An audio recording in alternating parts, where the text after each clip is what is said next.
സുഹൃത്തുക്കളെ, ഞാനിതിന് മുമ്പേ ഇങ്ങനെ ഒരു കുഴിയൊക്കെ എടുത്തിട്ട് അതിൻ്റെ ചുറ്റും കരിമ്പൊക്കെ വെച്ച് ഒരു പേരക്കച്ചെടിയൊക്കെ വെച്ച് അതിൻ്റെ ചുറ്റും അങ്ങനെ ചകിരിയൊക്കെ വെച്ചിട്ട് ഞാനൊരു വീഡിയോ കാണിച്ചിട്ടുണ്ടായിരുന്നു.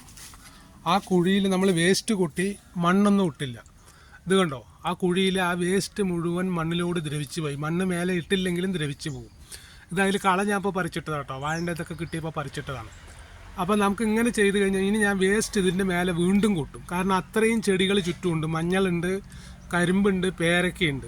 അപ്പോൾ ഇതിന് ധാരാളം വളം ആവശ്യമുണ്ട്. അപ്പോൾ ഞാൻ വീണ്ടും ഈ കുഴിയിൽ വേസ്റ്റ് കൂട്ടിയിട്ട് കാണിച്ചു തരാം കേട്ടോ. ഇത് കണ്ടോ, ആ കുഴി ഫുള്ളായിട്ട് ഞാൻ വീണ്ടും പച്ചക്കറി വേസ്റ്റ് കൊട്ടിയിട്ടുണ്ട് കേട്ടോ. മേലെ മണ്ണൊന്നും ഇടില്ല. അതിൻ്റെ കൂടെ ഇപ്രാവശ്യം കുറച്ച് ചാരം ഉണ്ടായിരുന്നു, അടുപ്പ് കത്തിച്ച ചാരം, അതും കൂടി ഇടുന്നുണ്ട് കേട്ടോ. എങ്ങനെയൊന്ന് ഇട്ട് വയ്ക്കും ആ കുഴിയിൽ.